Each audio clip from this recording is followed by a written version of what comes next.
तो दिवाली से पहले ही जीएसटी कटौती का तोहफा लोगों को मिल सकता है। जीएसटी रिफॉर्म का फायदा लोगों को जल्द देने के लिए सरकार एक्शन में है। सूत्रों के मुताबिक जीएसटी रिफॉर्म के फैसले 22 सितंबर से पहले लागू हो सकते हैं। तो इस अहम खबर पर अब ज्यादा डिटेल्स के लिए सीधा जुड़ते हैं हमारे वरिष्ठ सहयोगी आलोक प्रियदर्शी हमारे साथ जुड़ गए हैं। तो आलोक, बताएं क्या जानकारी मिल रही है जो दिवाली पर जीएसटी रिफॉर्म का तोहफा देने की बात प्रधानमंत्री नरेंद्र मोदी ने की थी, क्या अब लग रहा है कि वो समय से पहले ही मिल जाएगा? बिल्कुल, देखिए, जो जीएसटी को लेकर सरकार रिफॉर्म का एजेंडा लेकर आई थी, जिसको लेकर ग्रुप ऑफ मिनिस्टर्स ने अपनी सहमति जता दी है। अब 3 और 4 सितंबर को जो जीएसटी काउंसिल की बैठक होने वाली है, जो हमारे सूत्र बता रहे हैं कि वित्त मंत्रालय इन सभी फैसलों को 22 सितंबर तक लागू करने की योजना बना रहा है। यानी जितने भी फैसले होंगे जो कि आम कंज्यूमर से जुड़े हुए होंगे, जिसमें लोगों को राहत मिलने वाली होगी, यानी कि मोस्टली जो 2 स्लैब वाली का प्रपोजल है, और साथ ही साथ बहुत सारे आइटम्स पे जीएसटी कटौती हुई, क्योंकि जो 28% और 12% का स्लैब खत्म हो रहा है, लिहाजा 5% और 18% में जितने भी आइटम्स कम होकर आएंगे, उन तमाम फैसलों को लागू करने की जो डेडलाइन होगी वो 22 सितंबर से पहले होगी। 22 सितंबर तक इन तमाम बड़े फैसलों को आप इंप्लीमेंट होता हुआ देख सकते हैं। तो सरकार की ये योजना है। लेकिन मैं बता दूं कि जो जीएसटी काउंसिल की बैठक होती है, उसमें केंद्र के साथ साथ राज्यों के भी तमाम वित्त मंत्री उसके मेंबर्स होते हैं, और इस पर सबकी सहमति बनना बहुत जरूरी होता है। तो चाहे वो इम्प्लीमेंटेशन की डेट हो, चाहे कोई भी फैसला हो, सभी की वहां सहमति से होता है। हालांकि कोशिश यही की जा रही थी, जैसे कि ग्रुप ऑफ मिनिस्टर्स में भी ये कोशिश की गई और वहां पर सबको सफलता हाथ लगी है, और सबने ग्रुप ऑफ मिनिस्टर्स में सभी ने एक सुर से कहा कि ये जो जनता से जुड़े हुए फैसले हैं उनको तत्काल लागू किया जाना चाहिए। इसलिए उन्होंने ग्रुप ऑफ मिनिस्टर्स में उसको गो अहेड दिया और प्रपोजल को जीएसटी काउंसिल में भेजा। लिहाजा अब जीएसटी काउंसिल की जैसे ही बैठक होगी और फैसले आएंगे, उसको इंप्लीमेंट करने का सिलसिला शुरू हो जाएगा, और ये तमाम जितने बड़े फैसले हैं उनको 22 सितंबर तक लागू कर दिया जाएगा, जो हमारे सूत्र बता रहे हैं। शुक्रिया आलोक इस पूरी जानकारी के लिए।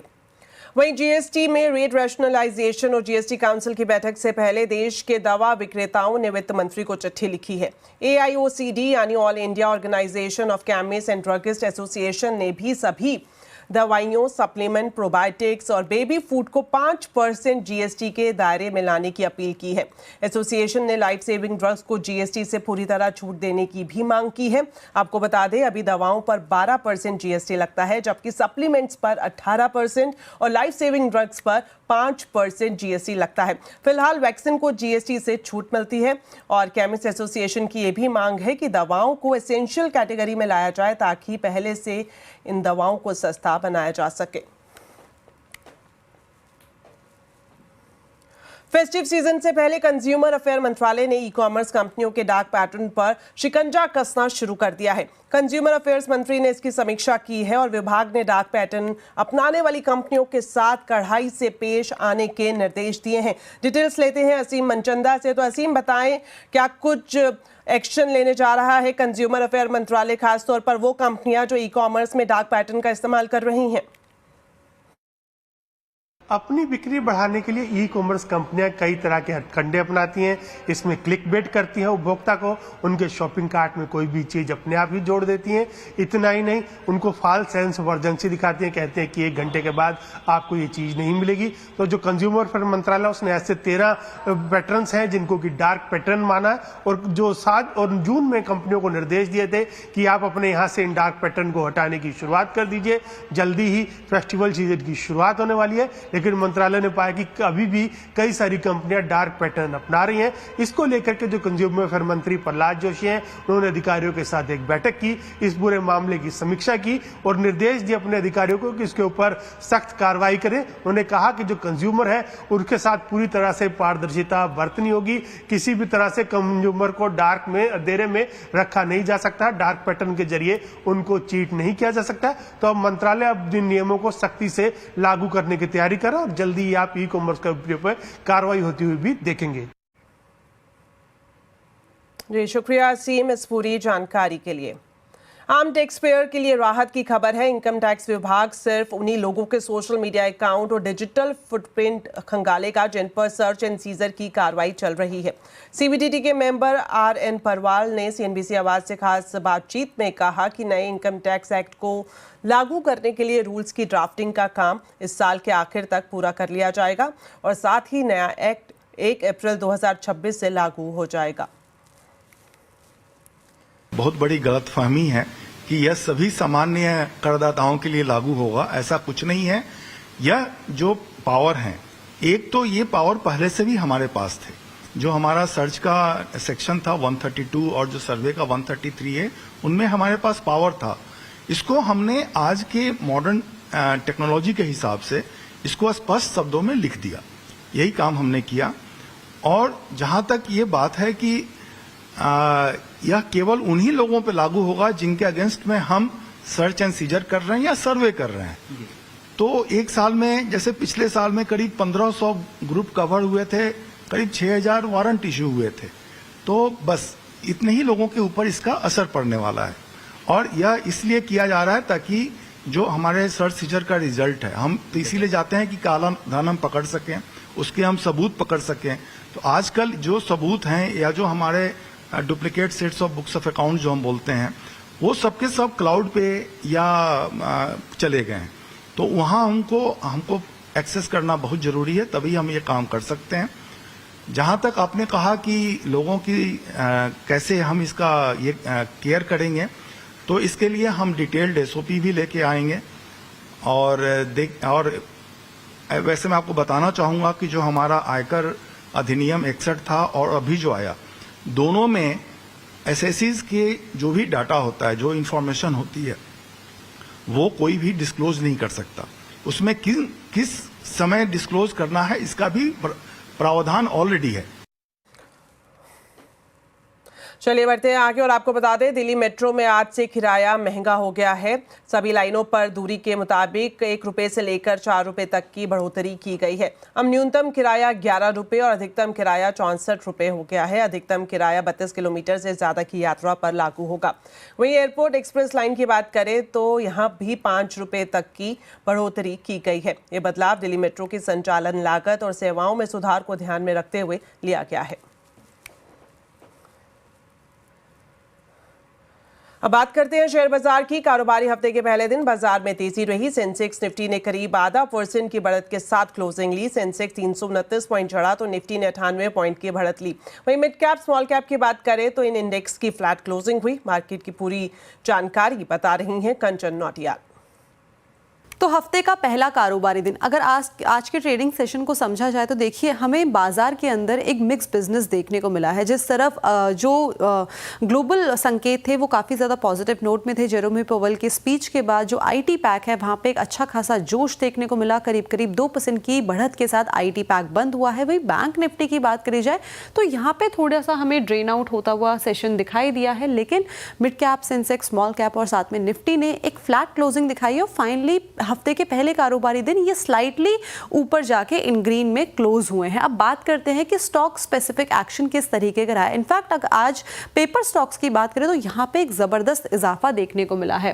इन्फोसिस में अच्छी खासी तेजी, TCS अच्छी खासी बढ़त के साथ बंद हुआ। HCL टेक और विप्रो, जैसे कि मैंने बोला था कि IT पैक में शानदार तेजी का मोमेंटम बना हुआ था, जिसके बाद ये तेजी बनी रही। और निफ्टी के जो पहले 4 गेनर्स हैं वहाँ पे IT पैक में ही जो सबसे बड़े स्टॉक्स हैं उनका ही नाम शुमार है। लूजिंग पॉकेट की बात करी जाए तो अडानी एंटरप्राइजेज फ्लैट नंबर्स के साथ बंद हुआ है। अपोलो हॉस्पिटल, नेस्ले इंडिया और भारत इलेक्ट्रॉनिक्स में भी हमें एक हल्की फुल्की कमजोरी देखने को मिली है। अब डायरेक्टली आते हैं मिड कैप। मिड कैप में आप देखिए जुबिलेंट फूडवर्क्स में अच्छा खासा हमें शानदार परफॉर्मेंस देखने को मिला है। करीबन 4.5% की बढ़त यहाँ पे देखी गई है। IRB इंफ्रा करीब 3% की बढ़त के साथ बंद हुआ है। पेज इंडस्ट्रीज में अच्छे खासे गेन्स देखने को मिले हैं और मिड कैप IT में एम्फेसिस में भी अच्छी खासी यहाँ पे तेजी देखी गई है। अब बात करते हैं कि लूजिंग साइड में कौन रहा है। देखिए सुंदरम फाइनेंस में करीब 6% का डाउन साइड देखने को मिला है। L&T फाइनेंस करीबन 2.5% की कमजोरी के साथ बंद हुआ।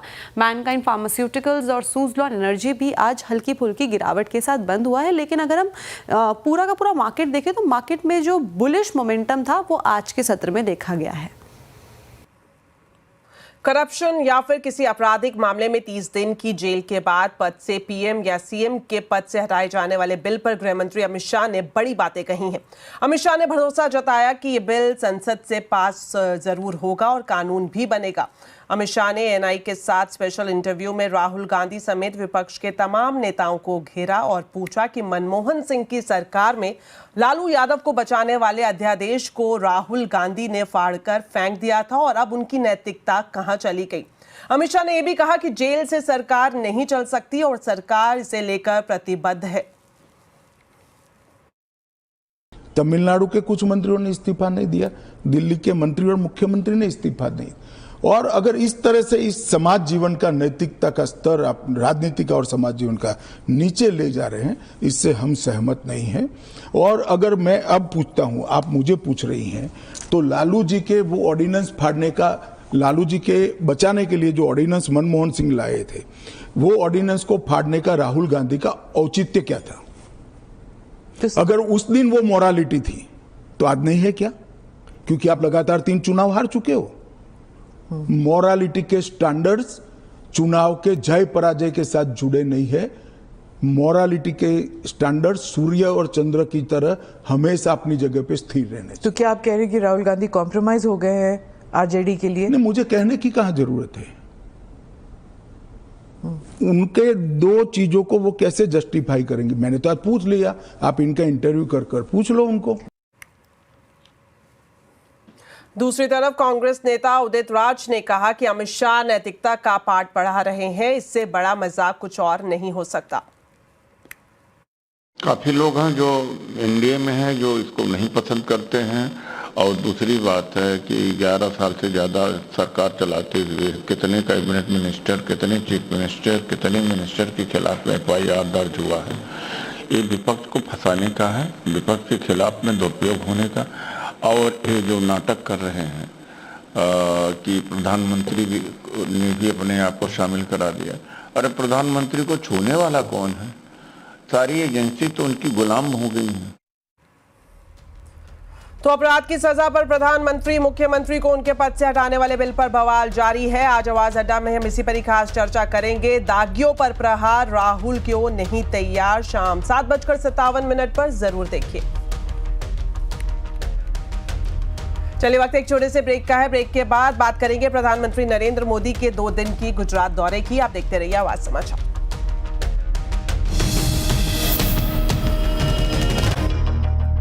प्रधानमंत्री नरेंद्र मोदी आज से 2 दिन के गुजरात दौरे पर हैं और कुछ ही देर में अहमदाबाद के नरोड़ा से निकोल तक उनका करीब 3 किलोमीटर लंबा रोड शो शुरू होने वाला है।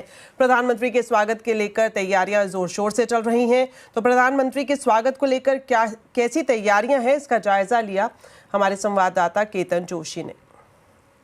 इस वक्त मैं अहमदाबाद के निकोल एरिया में मौजूद हूं, जहां पर प्रधानमंत्री नरेंद्र मोदी कुछ देर बाद एक रोड शो भी करेंगे और जनसभा भी करेंगे। आप देखिए कि यहां तैयारियां जोरों से चल रही है और ये अहमदाबाद का पूर्वी इलाका है।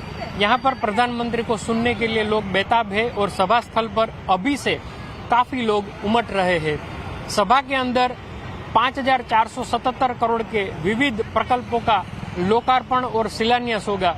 और खास बात यह होगी कि वोकल फॉर लोकल की बात को प्रधानमंत्री इस जनसभा में लोगों के समक्ष रखेंगे, ऐसी पूरी संभावना है, क्योंकि जो होर्डिंग्स लगे हुए हैं उस पर भी लोकल फॉर वोकल की झलक दिख रही है। ऑपरेशन सिंदूर के बाद प्रधानमंत्री का यह दूसरा रोड शो होगा, तो हम एक तरह से कह सकते हैं कि लोग इंतजार कर रहे हैं प्रधानमंत्री गुजरात के लोगों को क्या आह्वान करते हैं स्वदेशी को लेकर, और अभी शायद जीएसटी कटौती को भी लेकर यहाँ पर वो एक निर्देश भी कर सकते हैं। तो बस इंतजार है उनकी जनसभा और रोड शो का। केतन जोशी, अहमदाबाद। एशिया कप 2025 से पहले ड्रीम 11 ने भारतीय क्रिकेट टीम के लीड स्पॉन्सर से हटने का फैसला लिया है। बीसीसीआई के सेक्रेटरी देवजीत सेखिया ने 25 अगस्त को बताया कि ऑनलाइन गेमिंग को नियंत्रित करने वाला बिल पास हो चुका है, जिसके चलते अब BCCI और ड्रीम 11 के बीच साझेदारी नहीं रहेगी।